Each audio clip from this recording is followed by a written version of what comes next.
Bonjour et bienvenue de nous rejoindre pour cette nouvelle édition des masterclass du CNIEL.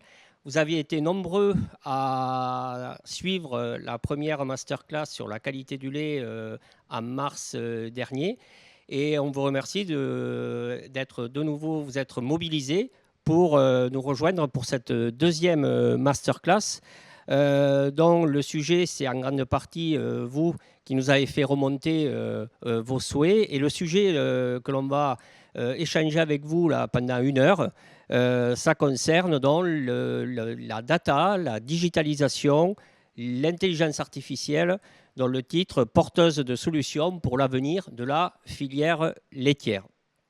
Pour traiter ce sujet, vaste sujet, je l'ai dit, on n'a qu'une petite heure, bien entendu, où il y aura associé à ça des questions.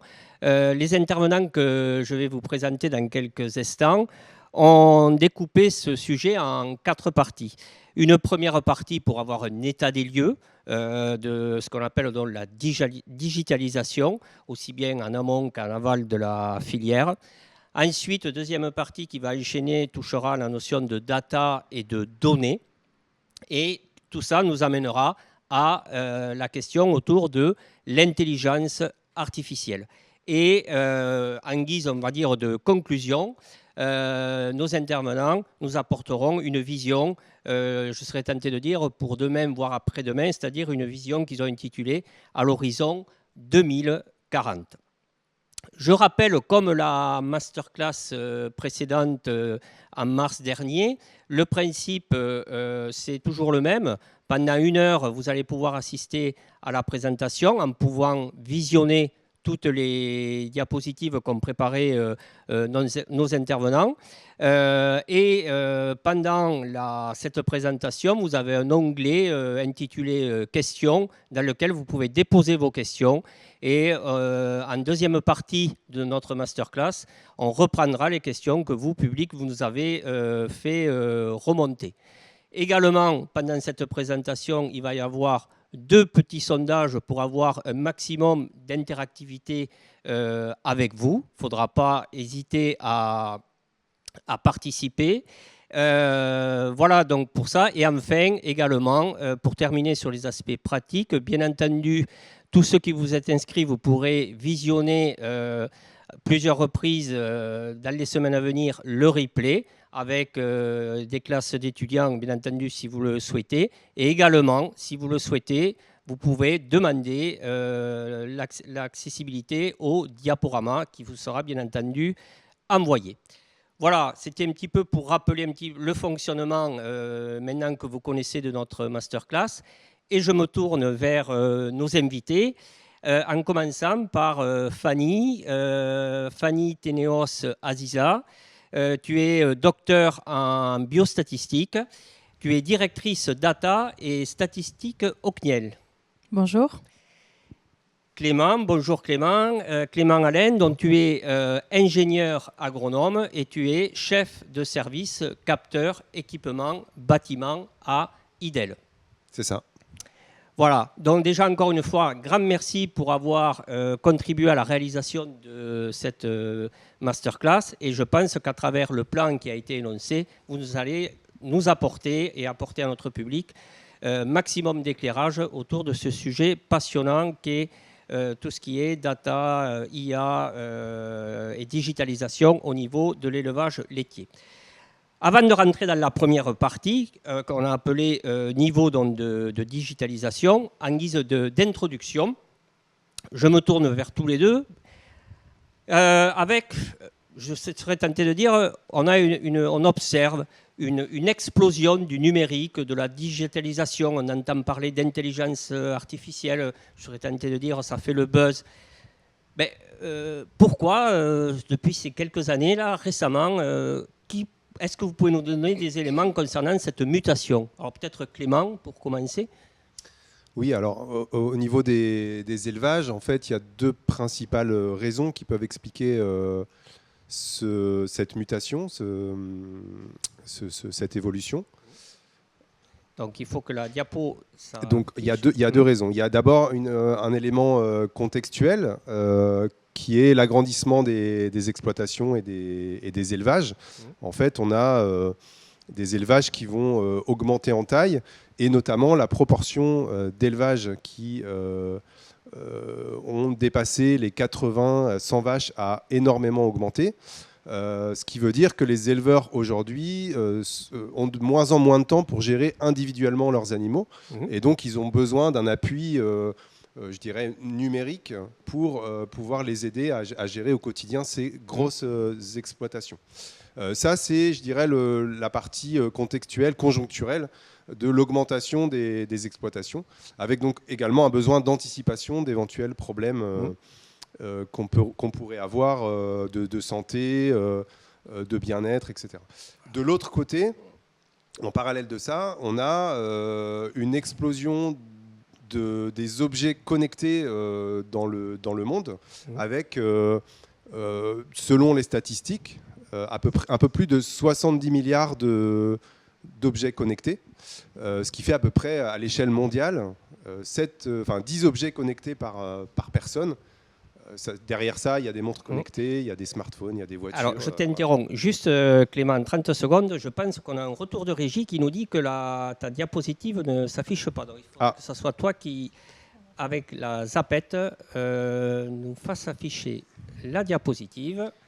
Il y a toujours, c'est la beauté du direct, on a toujours un petit souci de mise en route. C'est toujours le... Voilà. Okay. Donc là, c'était notre première diapo. Donc, si je reviens un peu sur ce que je disais au niveau conjoncturel, oui, le graphique montre que on a, si vous regardez les bâtons là, du graphique, la partie en saumon, la partie supérieure du graphique, montre la proportion d'élevage de grande taille, supérieure à 80-100 vaches. Et on voit qu'au fil des années, cette proportion a augmenté. Donc c'est ce que je disais. Tout à fait. Contextuel, conjoncturel, on a des exploitations qui ont grandi en taille, et donc un besoin pour les éleveurs d'avoir des appuis pour gérer au quotidien des troupeaux qui sont plus importants. Et sur la deuxième diapositive, ce que j'expliquais, c'est l'augmentation des objets connectés d'une façon globale dans notre quotidien.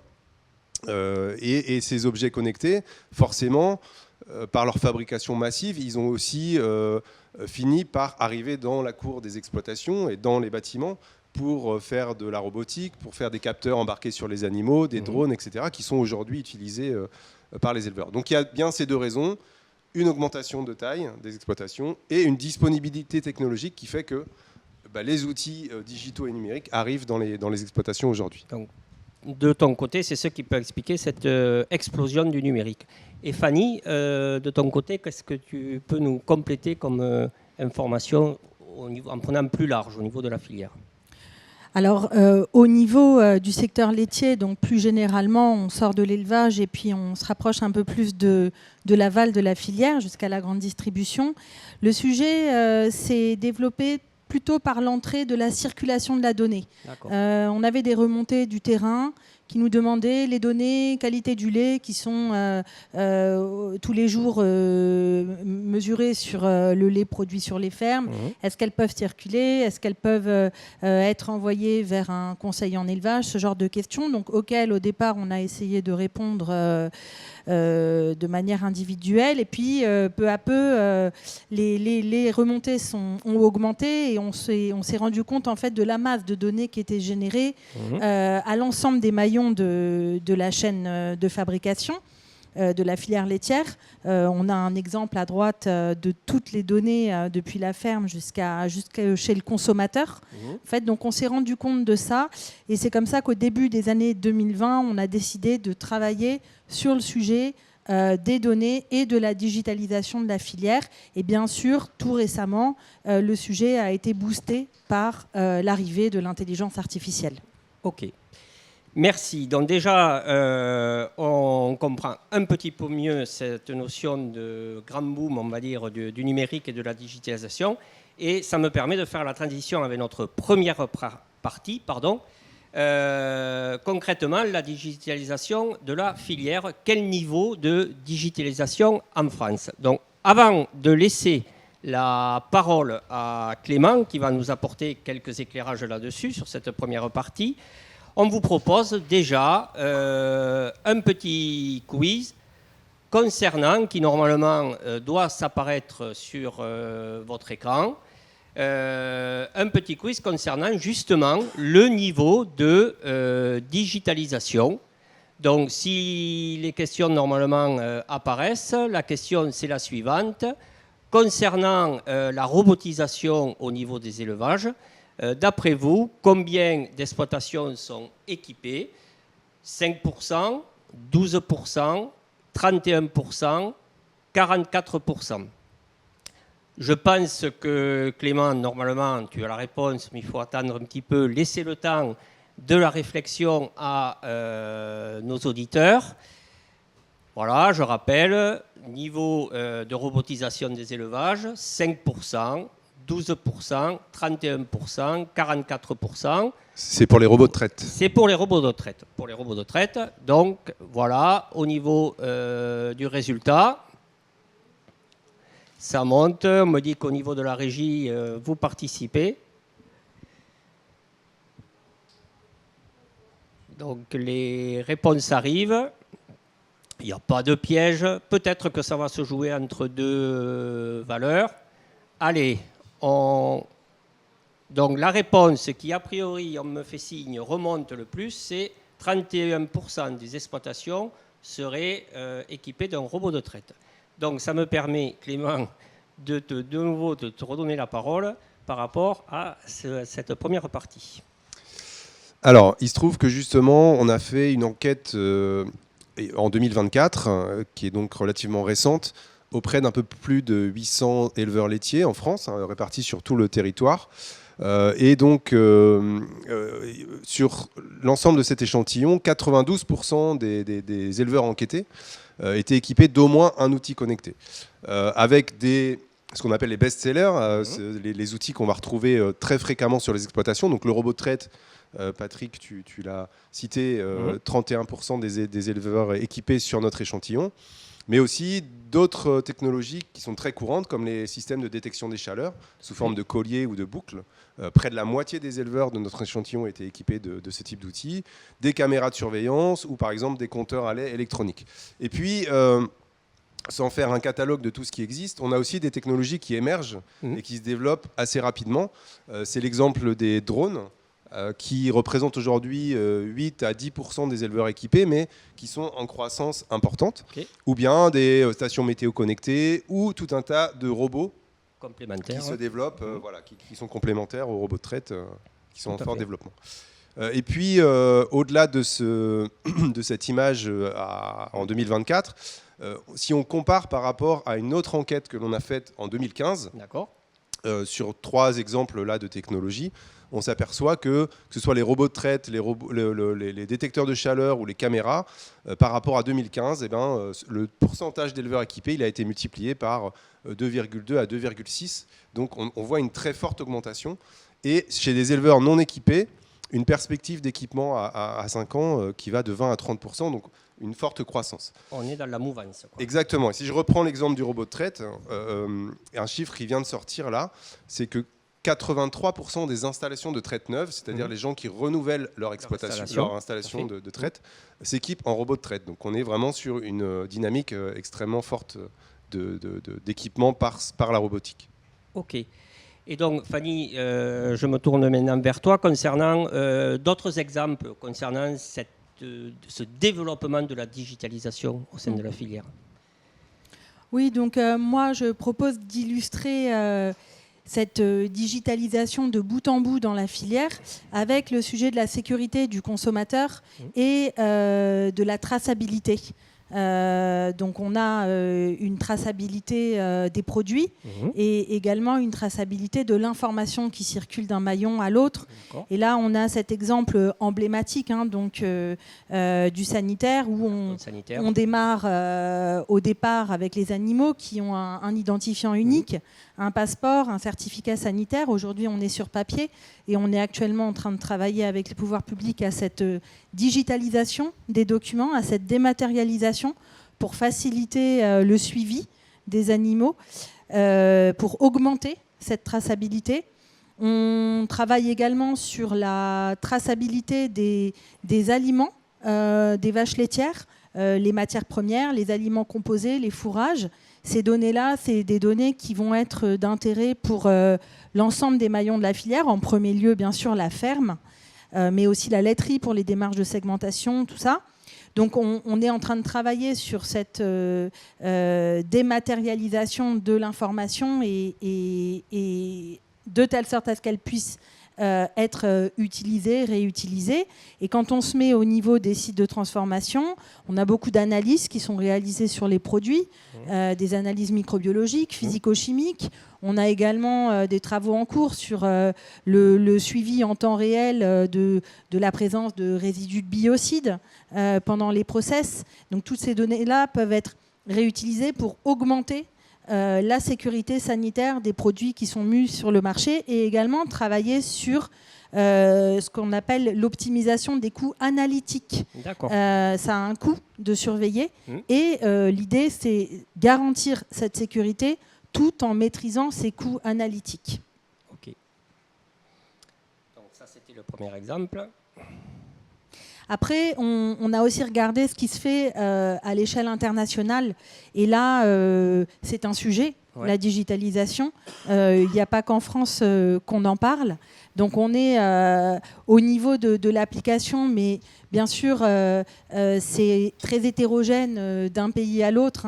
Vous avez cet exemple ici d'une ferme laitière au Sénégal qui vient de s'équiper pour pouvoir mesurer la quantité de litres de lait apportés par un éleveur chaque jour à la laiterie.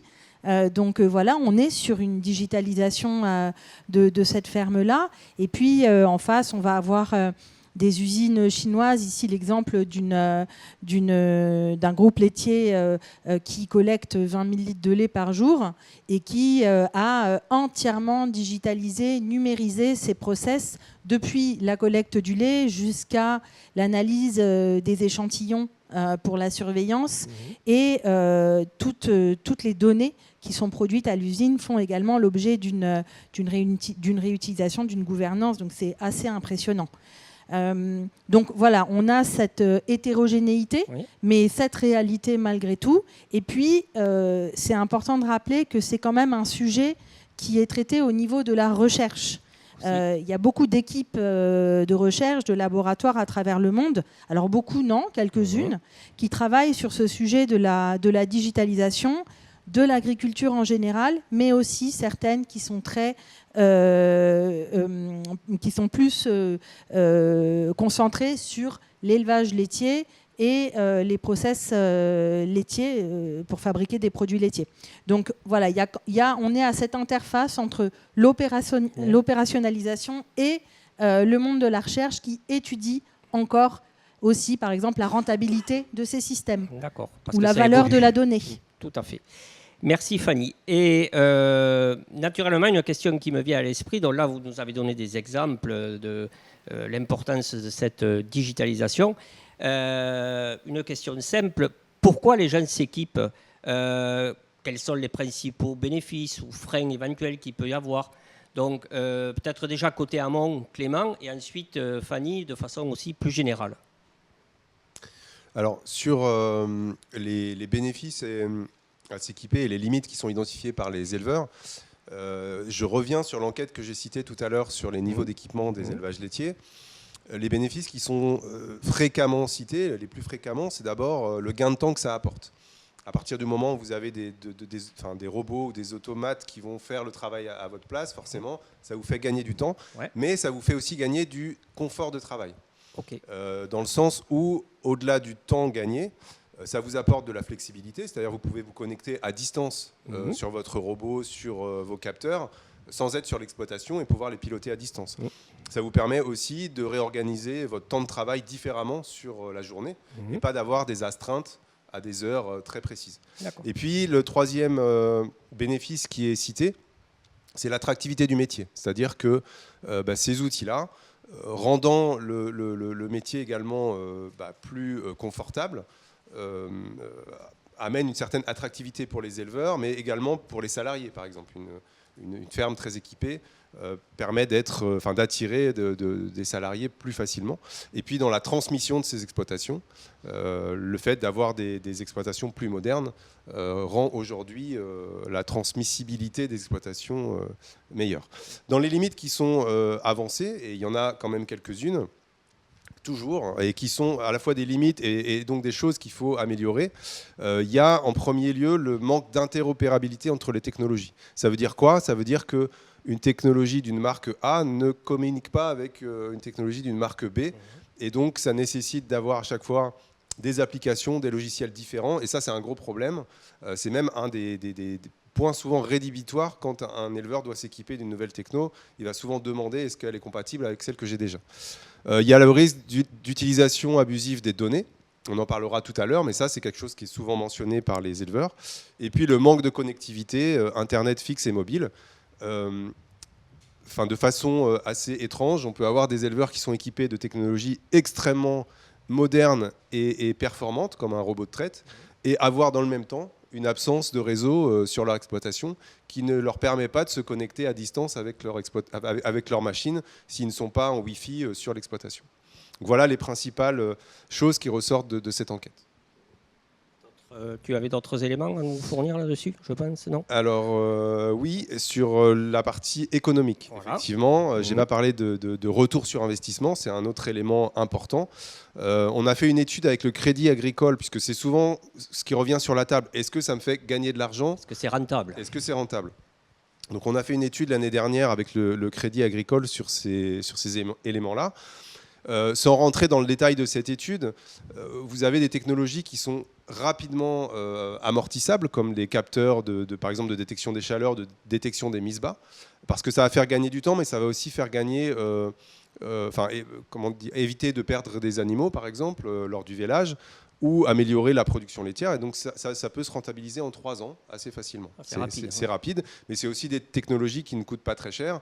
À l'autre opposé, vous avez des robots assez lourds comme des robots d'alimentation ou de traite qui, eux, vont avoir un retour sur investissement supérieur à 13 ans, voire 15 ans, parce qu'on est sur des machines qui coûtent très cher et qui vont faire gagner du temps et un peu de production ou économiser un peu d'intrants, mais ça met du temps à rentabiliser. Ce qui est important de retenir aussi par rapport à cette diapo, c'est que si on enlève le temps gagné, c'est-à-dire que si on ne monnaie pas le temps gagné, on ne le transforme pas en euros, quasiment aucune de ces technologies n'est rentable. C'est-à-dire que c'est bien le temps gagné majoritairement qui va permettre d'amortir ces outils-là. Okay. Et toujours pour finir sur le retour sur investissement, ce que je voulais dire, c'est que sur les investissements lourds comme de la robotique, et notamment le robot de traite, c'est très sensible le retour sur investissement au contexte économique. C'est-à-dire que dans un contexte favorable, le prix du lait élevé, le coût des intrants, des aliments faibles, on va facilement rentabiliser ce type d'outil parce qu'il permet de produire plus par rapport à des outils de type salle de traite classique. Par contre, en contexte défavorable, eh bien, c'est l'inverse. C'est ce que montre ce graphique où vous avez le nombre de SMIC par unité de main-d'œuvre sur une exploitation en fonction des années, dans le cas d'élevage avec robot de traite ou dans le cas d'élevage avec une salle de traite classique. Ce qu'on voit, c'est qu'en contexte favorable, donc la courbe bleue des robots permet de dégager des revenus qui sont plus forts que sur les salles de traite. Mais par contre, en contexte défavorable, où le prix du lait est faible et les aliments sont chers, eh ben, c'est l'inverse. Et donc, c'est très sensible à ce contexte économique. Merci Clément. Et donc, pour conclure cette première partie, Fanny, est-ce que tu pourrais apporter de ton côté quelques éclairages ? Oui, avec ce que vient de dire Clément, c'est vrai, on voit les avantages, on voit les limites, on voit la notion de retour sur investissement. Et tout ça, ça fait partie de ce qu'il faut mieux comprendre pour pouvoir accompagner cette transition. En premier lieu, les métiers évoluent. Alors ça concerne l'élevage, le gain de temps, etc. Mais ce n'est pas que à la ferme, c'est vraiment sur tous les maillons que l'impact existe. On a besoin de compétences pour pouvoir analyser des résultats qui sont chiffrés, qui montent, qui baissent, des tendances. Donc ça nécessite des nouvelles compétences. Donc les métiers également de l'enseignement du secteur agricole et agroalimentaire vont évoluer de fait. Et puis il y a tout ce qui est machinisme agricole. Donc même les intervenants des concessionnaires doivent et faire évoluer aussi leurs compétences pour être capables d'intervenir, de réparer, un peu comme avec les voitures aujourd'hui. Donc il y a toute cette évolution des métiers. Le fait aussi que cette digitalisation existe, mais qu'on est vraiment dans un écosystème actuellement évolutif. Il y a une étude récente qui montre qu'il y a plus de 600 acteurs du numérique agricole qui actuellement existent en France. Voilà, il y en a qui perdurent. On assiste à beaucoup de situations difficiles pour ces offreurs de solutions, d'outils. Et donc voilà, c'est un écosystème qui est relativement mouvant et dépendant également des financements qu'on va avoir au niveau national. Et ça dépend des appels d'offres. Voilà. Et puis, il y a le fait que tout le monde n'a pas cette même sensibilité au numérique, à la digitalisation, et peut-être aussi pas cette même envie d'aller vers cette évolution-là. Et bien, il faut parler à l'ensemble des acteurs. Il faut accompagner l'ensemble des acteurs. Certaines choses sont inéluctables, mais on a le droit aussi de ne pas vouloir s'équiper. Et comment aujourd'hui, dans le monde actuel, on peut continuer à produire et à transformer. Il faut que ça reste possible. Clément a parlé des problèmes d'interopérabilité. Ça, c'est une vraie question aujourd'hui. On en reparlera un petit peu plus tard. Des coûts d'investissement et puis d'usage. Il a été montré dans une étude de l'ESA que 70% des coûts vont concerner l'abonnement, la maintenance de la machine agricole. Donc voilà, ça pose question. Il y a l'investissement et puis il y a la suite aussi.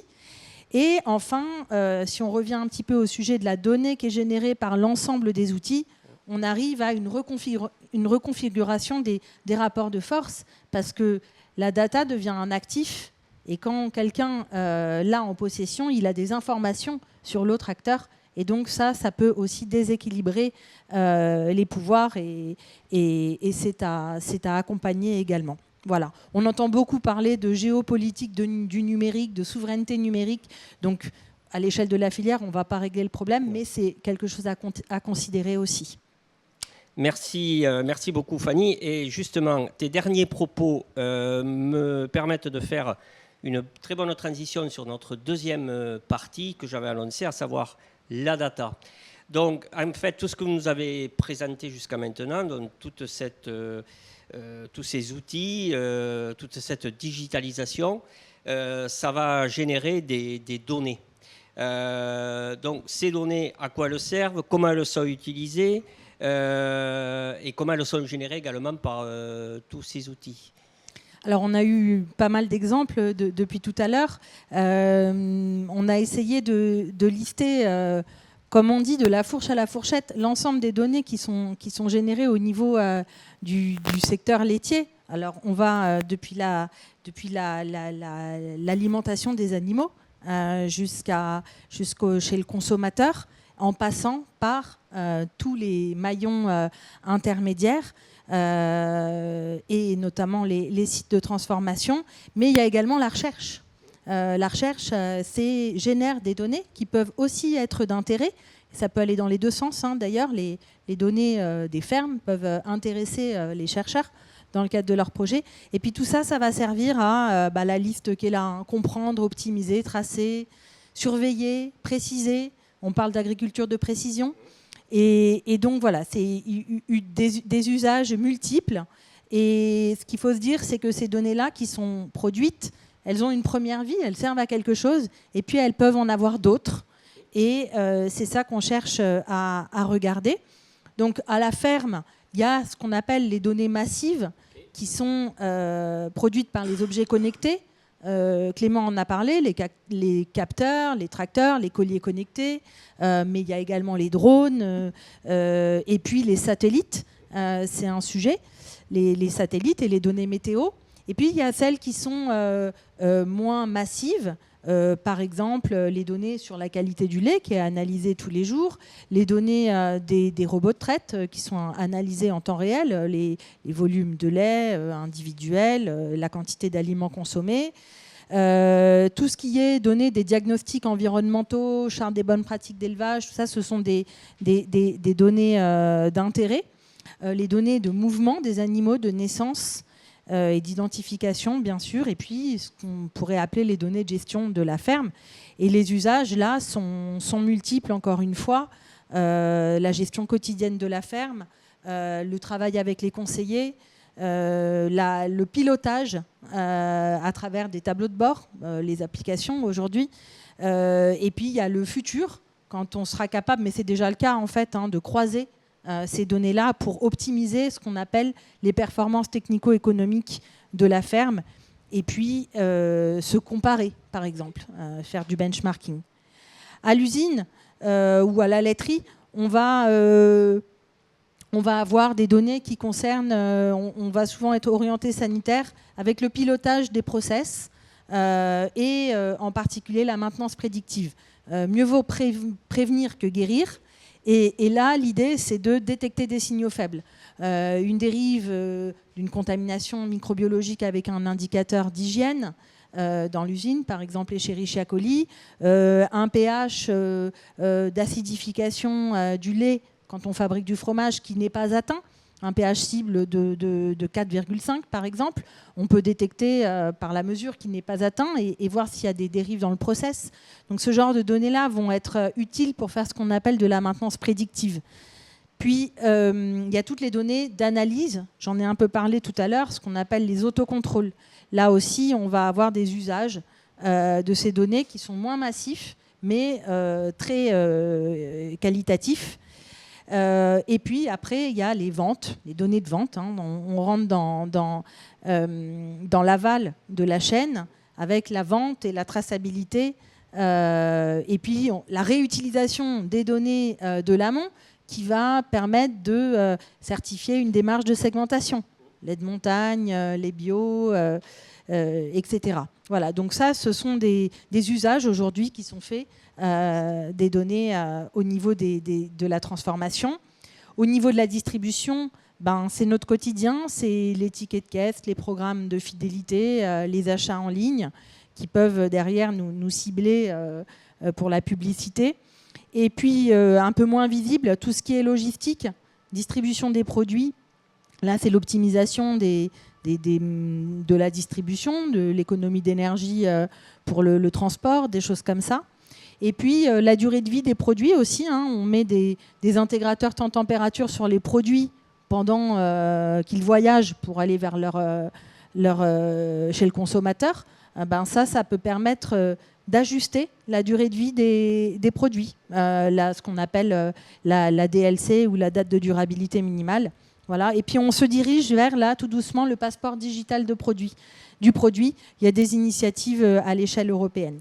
Alors quand on est chez le consommateur qui est friand en données, on va avoir toutes les applis qui sont dans les téléphones du consommateur sur l'impact environnemental du produit, le niveau d'ultra-transformation du produit, le Nutri-Score, bien sûr, la qualité nutritionnelle. Donc, tous ces éléments-là vont l'informer et lui permettre de prendre des décisions pour faire son acte d'achat ou non. Donc, voilà pour la liste des données d'intérêt pour la filière. De l'amont à l'aval. De l'amont à l'aval. On a vraiment bien tout présenté avec les différents maillons. Et on voit qu'on a justement, les données sont générées de l'amont à l'aval. Mais quand on parle de données, on peut des fois lire ou entendre des remarques concernant des craintes autour des données.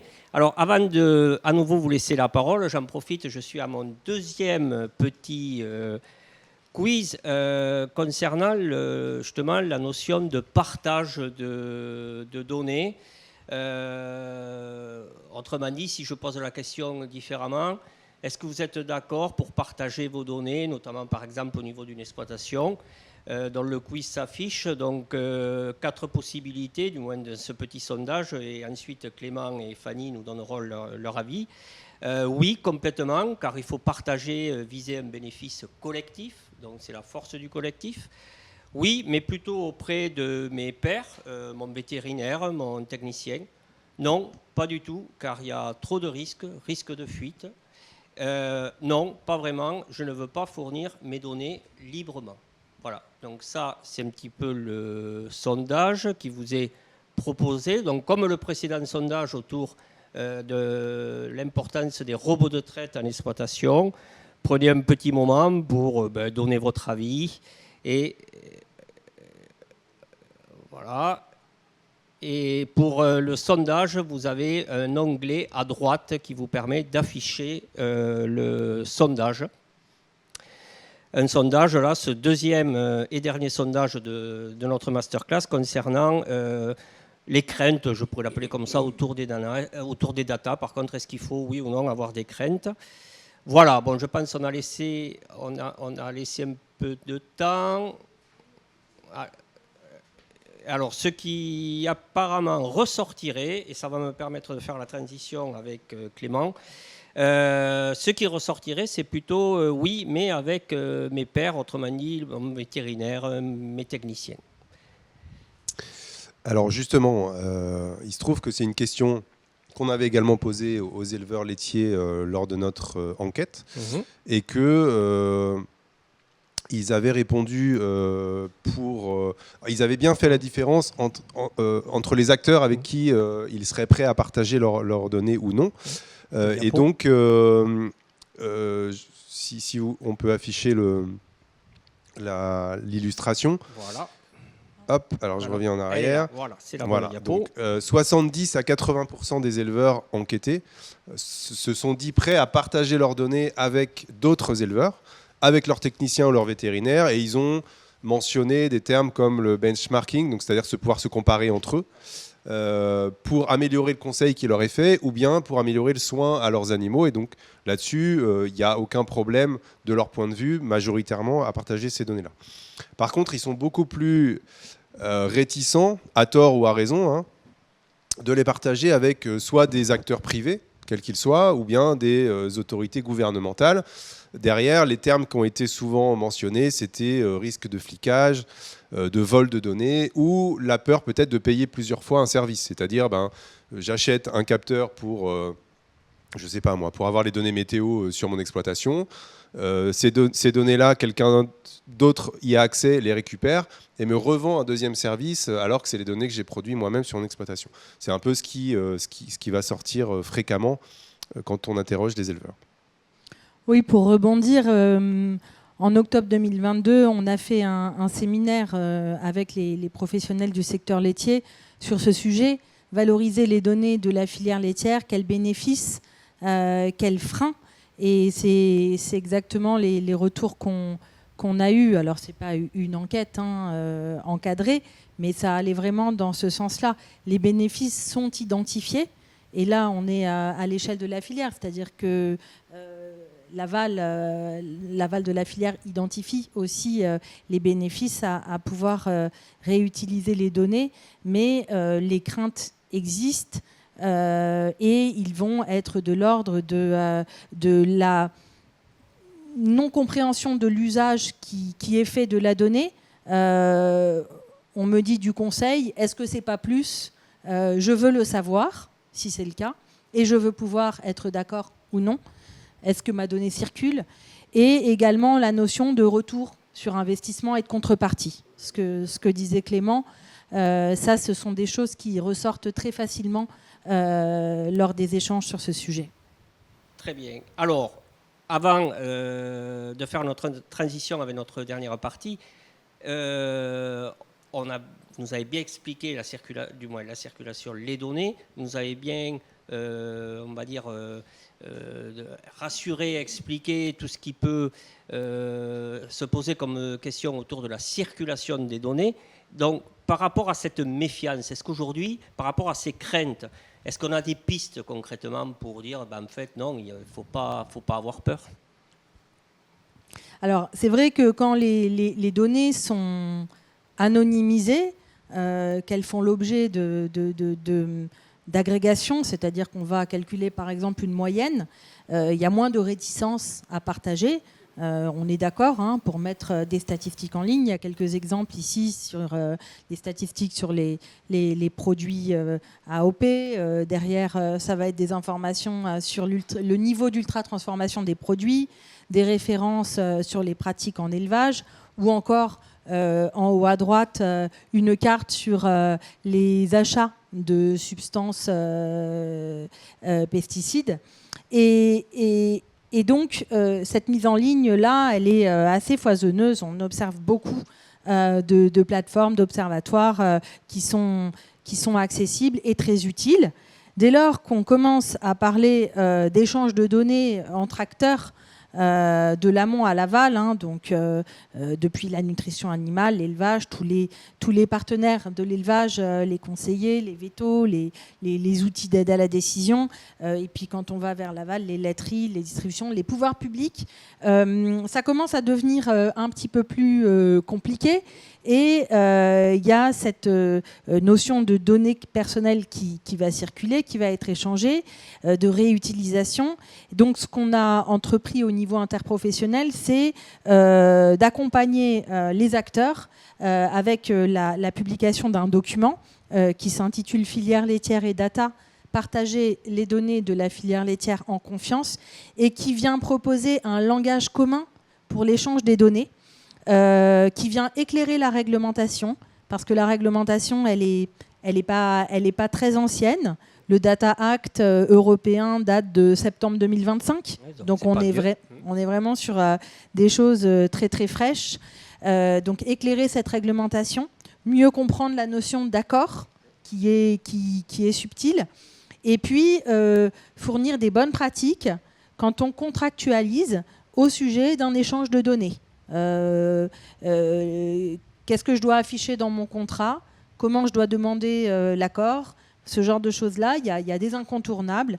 Et c'est l'objectif de ce document, de renforcer la confiance autour du partage des données entre les acteurs. Donc on a fait ce travail-là. Le document est disponible en ligne. Et pour donner quelques éléments, le cadre commun, c'est avant tout le vocabulaire. On parle souvent de propriétaire de données. Il faut savoir que dans la réglementation, le mot propriété de données n'existe pas. On parle de détenteur, on parle de destinataire, d'utilisateur, de personnes concernées. C'est des termes réglementaires qu'il faut aussi s'habituer à utiliser. Se les approprier. Exactement, se les approprier. Donc il y a un travail aussi d'acculturation du terrain à faire. Ensuite, en termes d'accord, on va parler de consentement quand on a des données personnelles, mais il existe aussi des données à caractère non personnel. Et là, on va parler d'autorisation qu'il faut aussi demander dans le cadre d'un échange de données. Et donc, ce cadre est porté par le Data Act, le RGPD, le règlement sur les données personnelles bien connu, le Data Governance Act, et c'est à travers des exemples pour le secteur laitier, c'est l'objectif de ce document, d'accompagner les acteurs. Merci Fanny. Et donc, naturellement, toute cette partie concernant la data, les données, nous amène à notre troisième partie concernant l'intelligence artificielle. Donc je présume que la filière laitière n'y échappe pas. Donc déjà par rapport à ça, comment l'intelligence artificielle naît de cette arrivée des données ou les liens? Est-ce que tu peux nous apporter quelques éclairages? Oui, alors on a comme à peu près la Terre entière vu la déferlante IA arriver en 2024-2025.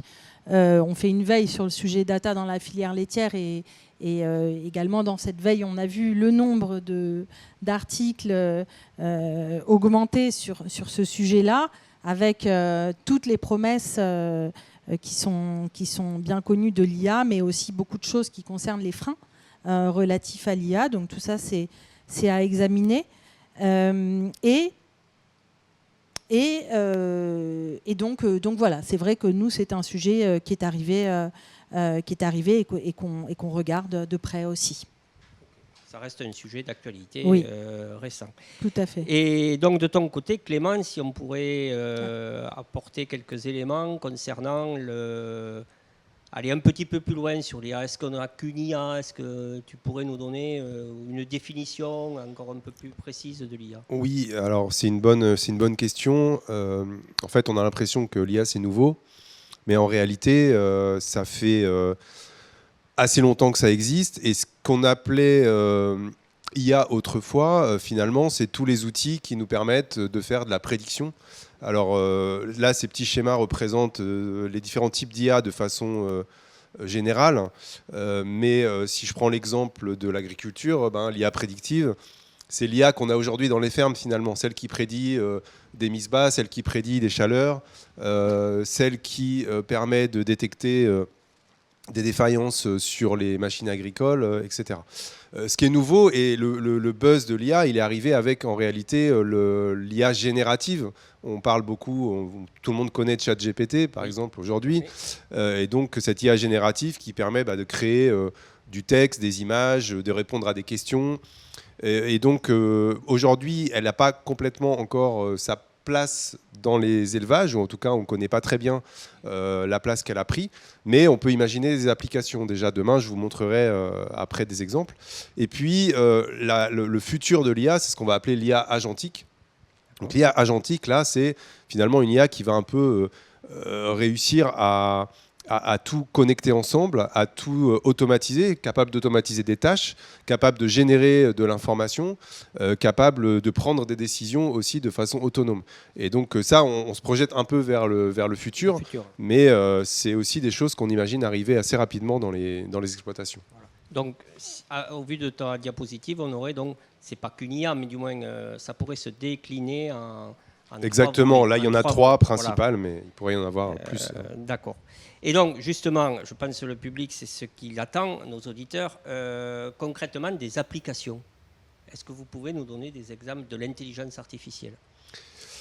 Alors, j'ai parlé d'IA prédictive, donc comme son nom l'indique, il s'agit de prédire des événements. Donc, si vous voulez, ce que je disais, c'est que ça, c'est déjà présent dans les exploitations aujourd'hui.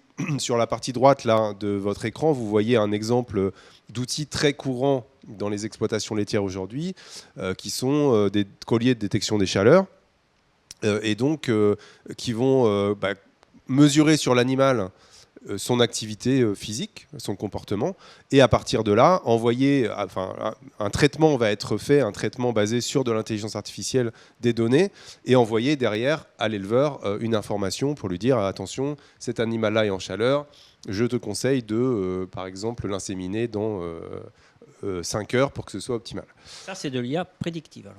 Eh bien oui, parce qu'on va prédire finalement un événement qui arrive et informer l'éleveur de son imminence ou du fait que ce soit juste arrivé.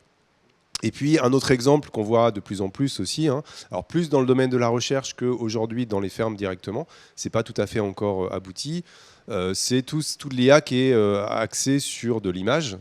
Vous avez là sur l'écran des vaches laitières donc, qui vont être détectées sur l'image à partir de cette... une fois que l'animal est détecté, on va le traquer, donc on va le suivre sur l'image et on va être capable d'apprendre à l'IA ce que l'animal fait. Donc est-ce qu'il se repose, est-ce qu'il est debout, actif, est-ce qu'il mange, est-ce qu'il rumine.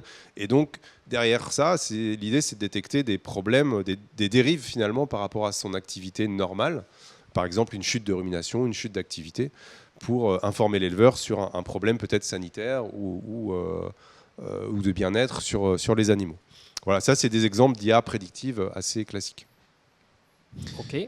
Un exemple d'IA générative, puisque je l'ai évoqué tout à l'heure, aujourd'hui il y a assez peu d'applications concrètes, c'est-à-dire que comme c'est très récent, les acteurs du numérique en élevage ne sont pas complètement encore emparés de ça. Et il existe des petits chatbots, c'est-à-dire des outils qui permettent de communiquer, de poser des questions et de répondre dans les applications agricoles. Mais il n'existe pas encore de choses très élaborées. Mais par contre, avec les outils d'IA qui sont grand public, je dirais, on peut déjà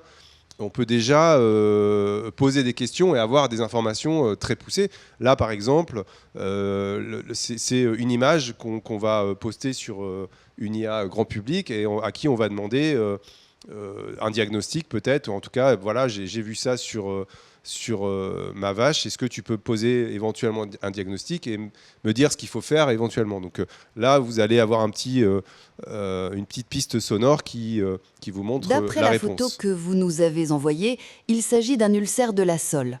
Alors qu'est-ce que c'est exactement? C'est vraiment l'un des problèmes de pied les plus fréquents et franchement les plus douloureux chez les bovins. C'est une lésion qui est tellement profonde qu'elle expose les tissus vifs du pied. Ça provoque une boiterie vraiment sévère. Voyons ensemble les... Donc, je vais pas forcément aller au bout, mais ça vous montre ce qu'on peut faire. C'est-à-dire que là, on peut carrément avoir un conseil et des éléments de décision. Peut-être juste avant de passer à la suite, expliquer qu'il faut quand même faire attention puisqu'on est là sur ici du conseil sanitaire. Et donc, ça nécessite évidemment d'avoir aussi l'avis d'un vétérinaire s'il y a des traitements ou des choses à faire. C'est un premier état des lieux. Voilà. On est d'accord. Fanny, tu peux compléter de ton côté? Oui, alors des promesses avec l'IA, on en a à tous les maillons de la filière laitière, depuis le bien-être et la santé animale. On vient d'avoir une démonstration jusqu'à la nutrition humaine. C'est vraiment multiples, foisonnants, tous les exemples qu'on a.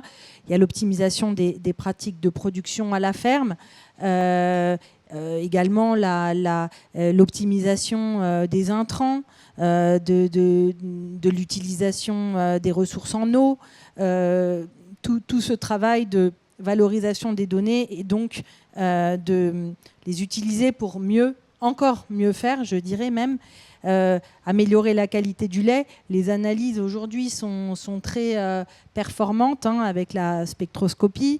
Donc on peut faire beaucoup de choses au niveau d'analyse des données qui vont permettre de encore faire mieux. La logistique, la distribution, tout ce qui est transport. Là aussi, il y a de quoi faire pour optimiser les ressources en énergie. Que ce soit au moment de la collecte du lait ou au moment de la distribution des produits, ou encore même chez le consommateur qui a son frigo aussi, qui génère de l'électricité, enfin qui utilise de l'électricité. Au niveau traçabilité et transparence du consommateur, pour le consommateur, on a beaucoup de documentation. C'est particulièrement documenté cette application-là de l'IA. Aujourd'hui, la traçabilité va jusqu'à la capacité à détecter un lait de montagne d'un lait qui n'est pas de montagne, où je voyais des articles qui utilisaient des algorithmes pour analyser les données et distinguer un lait mental français ou pas français. Donc voilà, ça peut aller jusque-là. L'authentification des produits pour tracer, pour segmenter. Personnalisation de l'offre, bien sûr, au niveau du consommateur.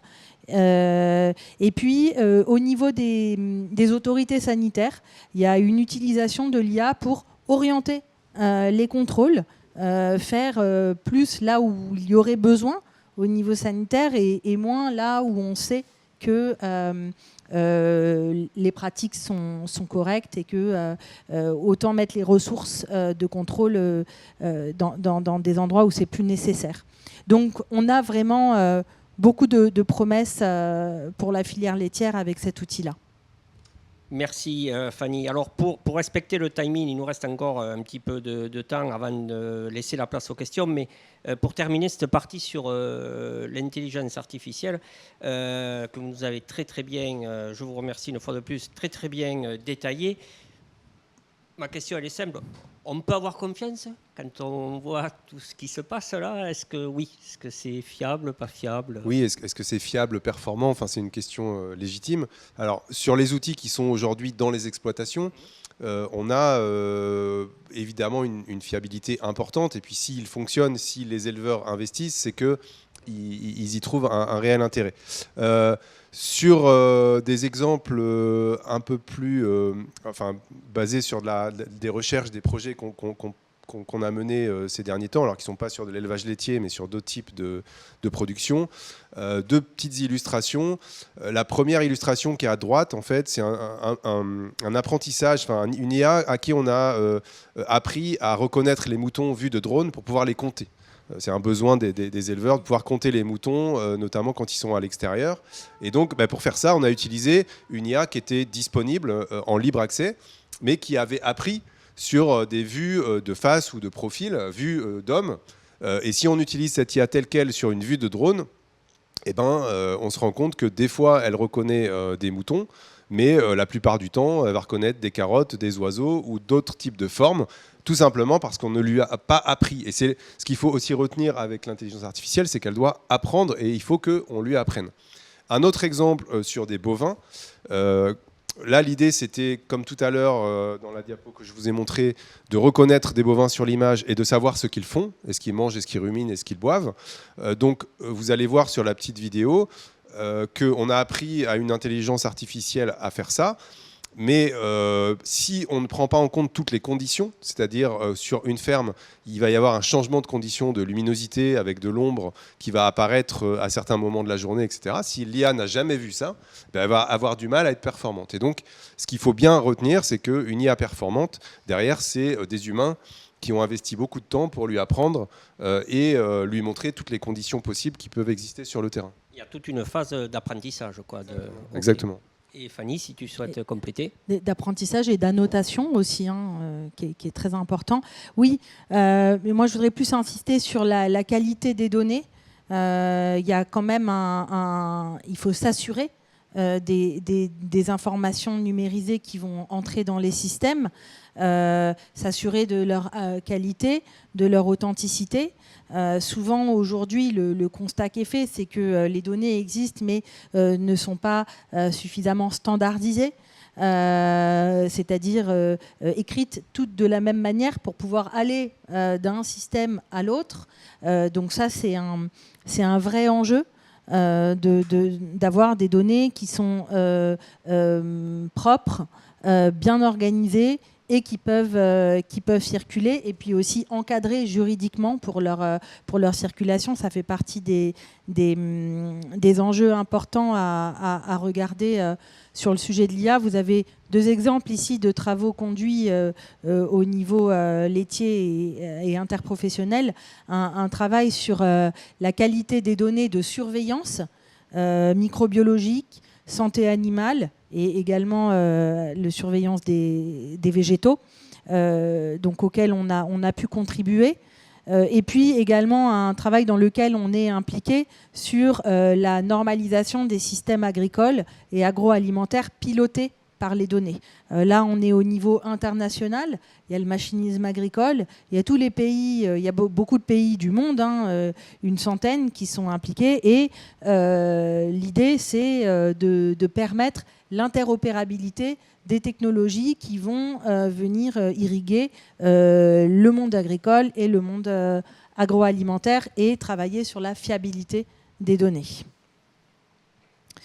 Alors, ce qu'on voit quand on fait la veille et quand on écoute l'écosystème, c'est que de toute manière, l'IA sera une rupture technologique. La FAO est claire là-dessus.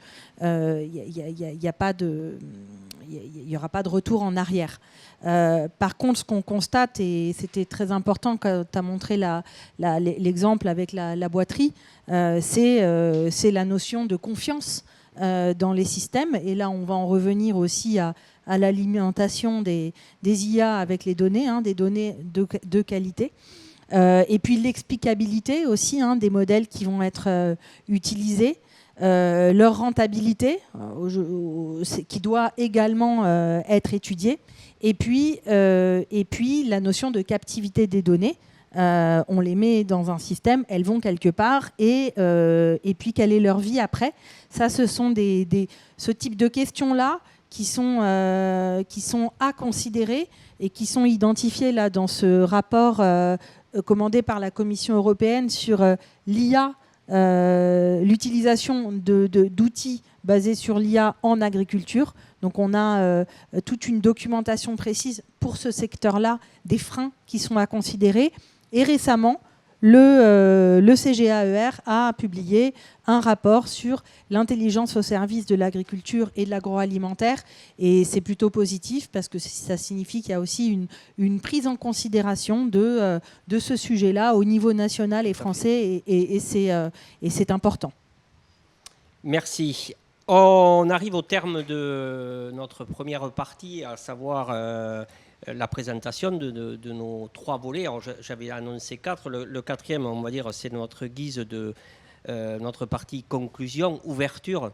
Et j'avais annoncé est-ce que vous pourriez nous donner, à titre personnel et professionnel, votre vision à l'horizon 2040 par rapport à tout ce que vous nous avez présenté, digitalisation, data, IA, voilà.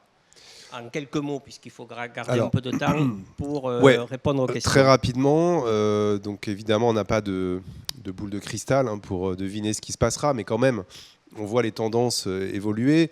Et donc, comme je l'ai dit déjà depuis le début, et comme ce que Fanny a pu dire, il y aura évidemment une robotisation, une digitalisation à tous les niveaux, que ce soit dans les bâtiments, sur les animaux, dans les parcelles, à l'extérieur, etc.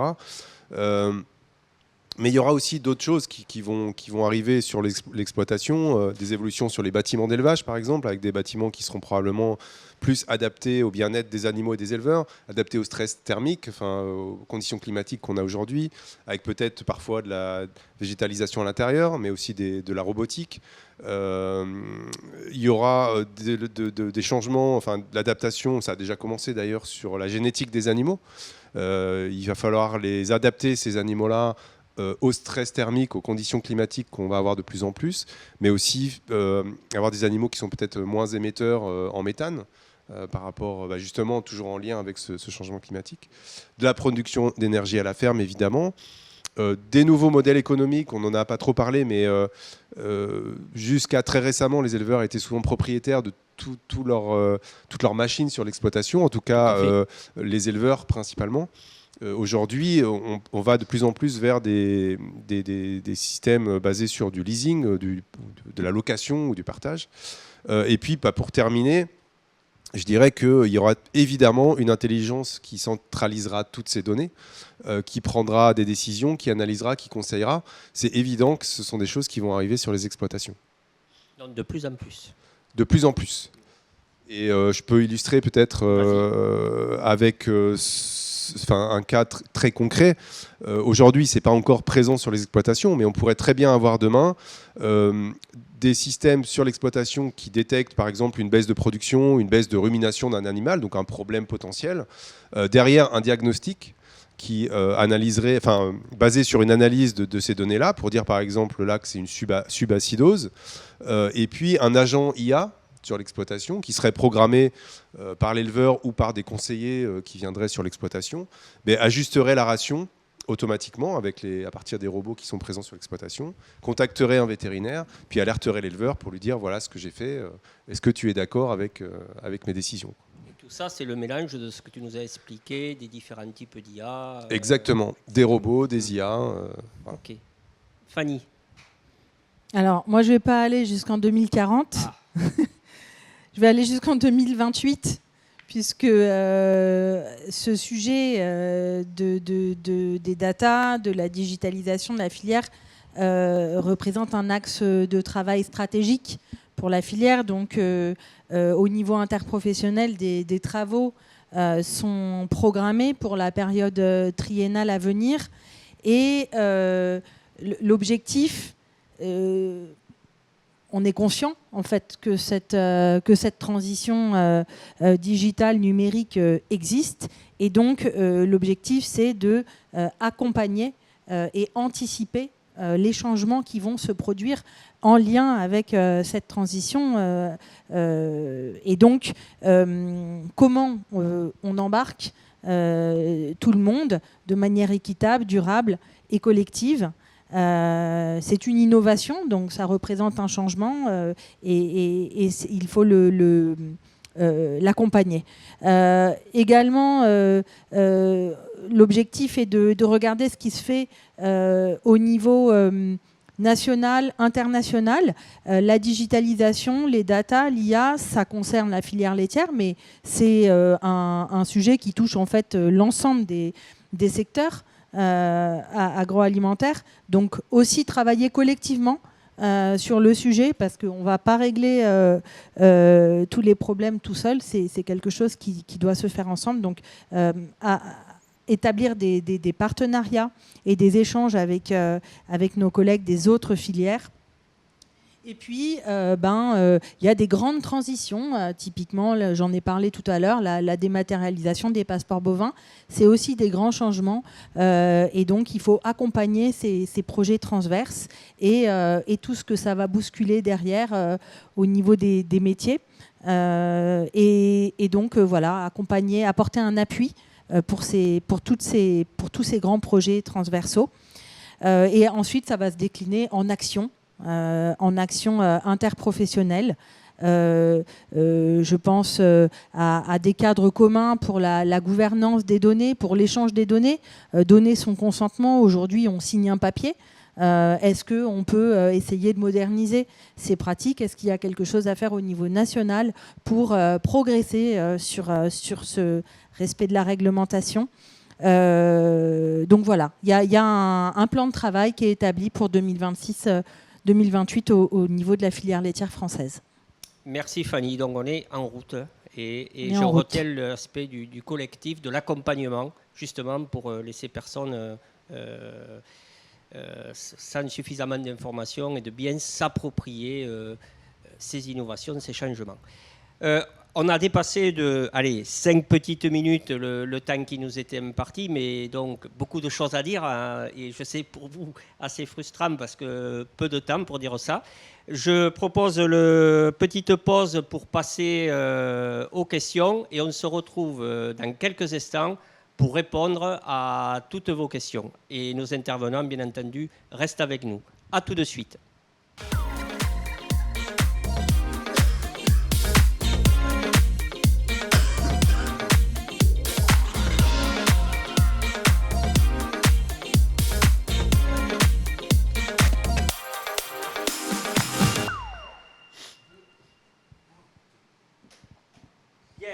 Pas mal de questions, pardon, si je prends le micro, ça sera mieux. Pas mal de questions qui nous sont arrivées et je vous en remercie. N'hésitez pas toujours à continuer à poser des questions. Donc, on m'avait expliqué, c'est dans l'onglet, vous avez un onglet dans lequel, en bas à droite, vous pouvez intitulé questions, tout simplement, dans lequel vous pouvez poser vos questions. Alors, j'ai justement une question peut-être pour toi, Clément. À lien, je sais, avec notre premier quiz, là. On a parlé là du taux de robotisation de robots de traite. Hein. Donc la question, c'est 31% de l'échantillon ne veut pas dire que 31%, on a 31% de robots en France. Est-ce que tu peux nous repréciser un petit peu là-dessus? Oui, ok, bonne question. Effectivement, c'est un échantillon. Donc il peut être un petit peu décalé de la réalité. Selon les sources qu'on a, nous, au niveau national, aujourd'hui, on est entre 25% et 30% des exploitations qui sont équipées de robots de traite, basées sur des bases de données beaucoup plus exhaustives. Donc c'est à peu près ce niveau-là qu'on a, mais avec un taux d'équipement qui est tellement fort à chaque renouvellement que c'est un pourcentage qui évolue très rapidement. Très vite. Voilà. D'accord. Donc, ensuite, par rapport justement un peu en lien avec votre conclusion, on est resté, Fanny, à plusieurs reprises, tu nous as parlé d'études européennes, voire mondiales, donc je t'en remercie. Et si on, sans vouloir faire un nombrilisme français, mais est-ce que la France, par rapport à cette mouvance de digitalisation, intelligence artificielle, gestion des données, comment on se positionne? Comment on se positionne? Est-ce qu'on est dans la mouvance? Est-ce qu'on est un peu en retard? Ou est-ce qu'au contraire, on est en avance? Est-ce que tu as quelques éléments là-dessus? Je pense qu'on est bien positionné dans la dynamique actuelle. Beaucoup de pays travaillent sur ces sujets. Aux États-Unis, ils sont particulièrement actifs sur la vision, l'apprentissage par caméra, l'observation du comportement des animaux, aussi parce que ils travaillent beaucoup avec les objets connectés. Les élevages sont de très grande taille. Donc 10 000 vaches sur une ferme, les surveiller à l'œil nu, c'est plus compliqué. Donc ils utilisent beaucoup les objets connectés, donc ils sont impliqués. Mais en France, on n'a pas du tout à rougir. On a des instituts comme l'Institut de l'élevage qui sont présents dans les instances internationales et dans les projets européens. Et comme l'a expliqué Clément, on est bien. Et donc, ça, c'est déjà une bonne information, une bonne nouvelle, je dirais, pour notre territoire. Et justement, ce travail, est-ce qu'il y a des consortiums? Ou est-ce que c'est chaque pays qui travaille un peu dans son coin? Ou est-ce que, justement, alors, je ne sais pas, vous, Fanny ou Clément Alors, je peux peut-être répondre. Comme l'a dit Fanny, en fait, on a énormément de projets européens dans lesquels les instituts de recherche ou de recherche et développement s'associent au niveau européen pour mener des projets sur différentes thématiques.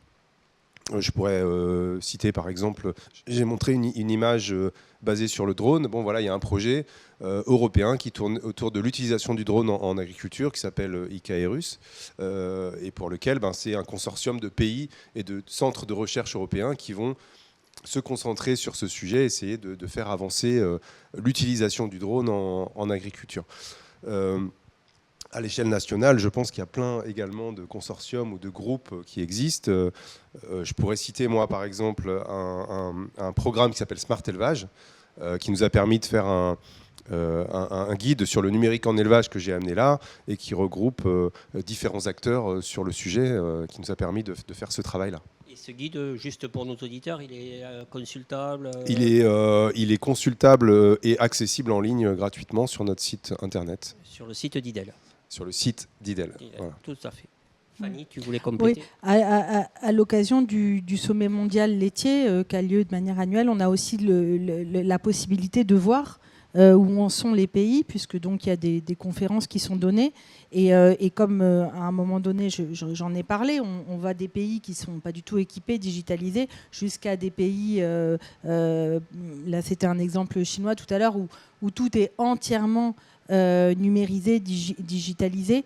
Donc il y a aussi cette capacité d'échanger ensemble à l'international, dans des groupes de travail de la Fédération internationale laitière sur le sujet de l'IA pour avoir un socle commun sur le sujet de la digitalisation et de l'IA. Et concernant la gouvernance des données et la prise en main du sujet de la circulation de la donnée et des risques afférents, il existe des codes de conduite pour l'utilisation des données agricoles dans d'autres pays. Je pense à l'Australie, je pense aux Pays-Bas. En France, on avait la charte Data Agri qui va probablement être remise à jour. Mais pour ce qui concerne la filière laitière, on a travaillé sur ce Vademecum Data. Et voilà, c'était un travail approfondi et qui s'appuyait sur une réglementation très récente. Donc c'est vrai qu'on est quand même assez bien avancé sur ce sujet data au niveau filière laitière et au niveau français. Merci Fanny. Bon, j'ai des nouvelles questions qui arrivent. Bon, je vais essayer de les classer un petit peu pour rester un petit peu en règle, en ordre dans les thématiques. Je reviens à une question autour là, qui a été posée autour de la première partie. Donc, on a parlé digitalisation, on a parlé robotisation. Mais peut-être qu'il ne faudrait pas faire un raccourci. Il ne faudrait pas dire les données, c'est que les robots, ou ça va toucher que par exemple le robot de traite, si on parle pour la filière laitière. Alors la question qui est posée, c'est autour de l'élevage, notamment de l'amont, il y a des tas d'autres actions qui rentrent en ordre, du style le pâturage, les choses comme ça. Est-ce que ça va être le parent pauvre, ou est-ce que, voilà, autrement dit, est-ce que ça touche que des grosses machines pour générer des données et de l'IA derrière, ou est-ce qu'on peut... Non, il y a d'autres, ça touche pas que ça. Les outils qui ont été créés, les technologies, assez logiquement, elles ont commencé par toucher les tâches les tâches les plus astreignantes ou les plus importantes, donc l'alimentation, la traite, évidemment. Et puis ensuite, les animaux, puisque c'est le nerf de la guerre, je dirais, sur une exploitation laitière. Mais évidemment, aujourd'hui, de plus en plus, on va sur comment dire, les parties de l'exploitation qui sont peu concernées par le numérique. Et donc, on voit apparaître des technologies qui vont permettre de suivre les animaux à l'extérieur, au pâturage, de pouvoir gérer leur pâturage et leur rotation sur les parcelles avec, par exemple, des clôtures virtuelles. J'ai cité le drone pour pouvoir compter les animaux tout à l'heure, mais il pourrait demain aussi servir à estimer les quantités d'herbe qu'il y a dans les parcelles disponibles. Voilà. Donc aujourd'hui, on a justement ces thématiques-là qui sont de plus en plus ciblées également et qui ne sont pas du tout délaissées, au contraire. Mais forcément, ça arrive après et donc ça prend plus de temps à arriver sur le marché également. Donc c'est plutôt, comme je pense que tu l'as bien résumé, c'était au départ les tâches les plus dures, entre guillemets, ou les plus pénibles qui ont bénéficié de exactement. La robotisation. Et alors j'ai une question, il y a deux questions. Il y a une première question autour de le passage, l'évolution vers, par exemple, la robotisation. Après, les gens arrêtent, ils reviennent sur quelque chose de beaucoup plus traditionnel. Autrement dit, c'est pas inéductible, quoi. Tout va pas forcément se robotiser. Du moins, c'est la question qui est posée un peu. Est-ce que la question, est-ce qu'il y a des gens qui font machine arrière? Ah oui. Est-ce qu'il y a des gens qui font machine arrière? Ouais. Alors, il faudrait leur poser la question, je pense. Mais je pense que la robotisation, si on prend cet exemple, puisque à mon avis c'est souvent celui-là que l'on va trouver sur le terrain, tout dépend, si vous voulez, du choix pour lequel la robotisation a été faite. Si ça a été fait pour ne plus s'occuper de ces animaux, ne plus passer de temps sur la ferme et pouvoir utiliser ce temps-là pour faire autre chose, c'est souvent un échec parce qu'en fait, ça n'empêche pas ça ne doit pas empêcher de passer du temps sur son exploitation, de surveiller ses animaux et d'être présent. Et donc, les gens qui font machine arrière, ça peut être parce qu'ils ont fait ce choix pour des mauvaises raisons. Ça peut être aussi parce qu'ils n'étaient pas prêts à devoir gérer des alertes, à devoir gérer des systèmes numériques, peut-être un manque de formation. Donc il y a aussi cette question de formation derrière. Ça existe aussi. Et puis il y a des gens qui n'en ont pas besoin, qui n'en ont peut-être pas envie et donc qui préfèrent rester dans le système classique. Et ça, il faut bien sûr l'accepter. C'est pas une notion d'échec de la machine. Il faut bien mettre en relation, comme tu l'as dit. Je pense que souvent, maintenant, ces machines, elles sont fiables, elles sont éprouvées. Donc c'est pas une question de fiabilité de machine. Oui, pour compléter, ça va avec le fait que les métiers évoluent. Et donc, le métier, je pense, d'éleveur ou d'éleveuse avec un robot de traite n'est pas le même que le métier d'éleveur ou d'éleveuse avec une salle de traite. C'est des tâches qui sont différentes, des timings qui sont différents, des compétences aussi qui peuvent être différées un peu. Et donc voilà, on est vraiment dans le sujet de l'évolution des métiers et la transition. Et puis certains reviennent, oui, c'est vrai. Alors justement, ça me permet de rebondir sur une autre question qui a été posée. On est dans le domaine de l'enseignement, des étudiants. Est-ce que cette mouvance-là, sur laquelle on a discuté pendant 1 heure, digitalisation, data, IA, comment vous le positionnerez vis-à-vis de l'attractivité de nos métiers de la filière laitière? Est-ce que vous pouvez nous dire quelque chose là-dessus? Est-ce que c'est plutôt un atout? Comment vous le positionnerez?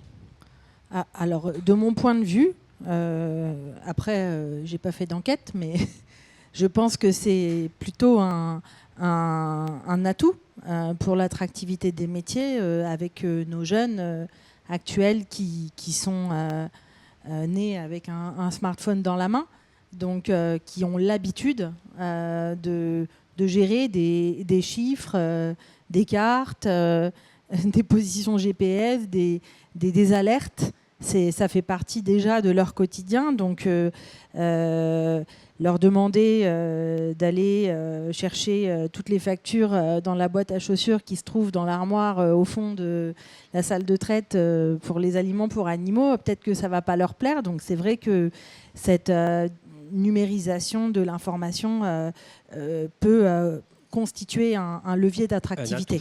Ouais. De ton côté, Clément? Oui, j'irais dans le même sens, c'est-à-dire que aujourd'hui, les gens qui ne connaissent pas les élevages laitiers, qui sont un peu en dehors de ce milieu-là, ils se rendent pas compte à quel point c'est devenu extrêmement technologique, technique, à quel point les éleveurs utilisent des outils très modernes. Et donc, je pense que le fait qu'on soit arrivé aujourd'hui dans ce niveau de technicité et de technologie attire aussi. Enfin, c'est une des raisons qui peut donner envie de faire ce métier. C'est évidemment pas le seul, mais c'est une condition parce que non seulement c'est une aide pour le quotidien, pour des tâches difficiles, mais en plus, ça permet d'avoir des informations qui ne sont pas accessibles à l'œil nu ou par du visuel comme l'avaient nos parents, nos grands-parents. Si je prends un exemple, aujourd'hui, il y a des sur les robots de traite, par exemple, sur certains robots de traite, on va aller jusqu'à des analyses d'hormones dans le lait pour détecter non seulement les chaleurs, mais également carrément les cycles ovariens des vaches. Et donc, pour comprendre ça, les éleveurs, ils sont obligés aussi de comprendre comment fonctionnent ces outils-là, de comprendre comment fonctionnent les cycles, de comprendre tout un tas de choses auxquelles ils n'avaient pas accès avant. Et donc, ils ne se basent plus uniquement sur des informations visuelles comportementales, mais aussi sur des informations physiologiques auxquelles ils ont accès grâce à des analyses de lait, par exemple. Et ça leur apporte une connaissance vraiment encore supérieure. Et j'avais une autre, une autre question, ça tourne un peu toujours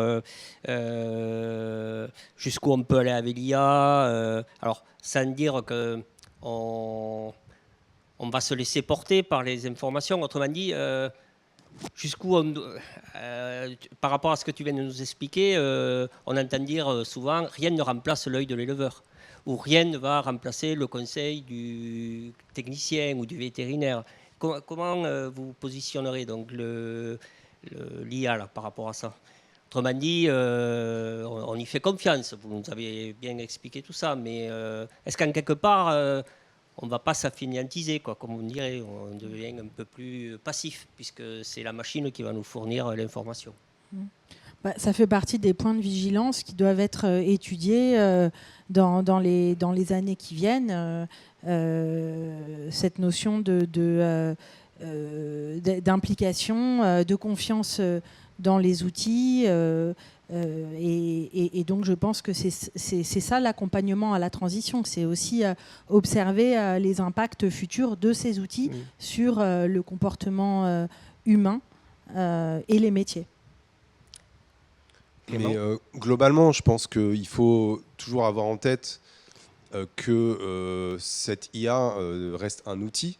Je pense qu'on s'est un peu posé les mêmes questions quand il y a eu les robots, par exemple. Oui, les robots, c'est pas tout nouveau, ça date d'il y a 30 ans déjà, les robots. 30 ans, les robots.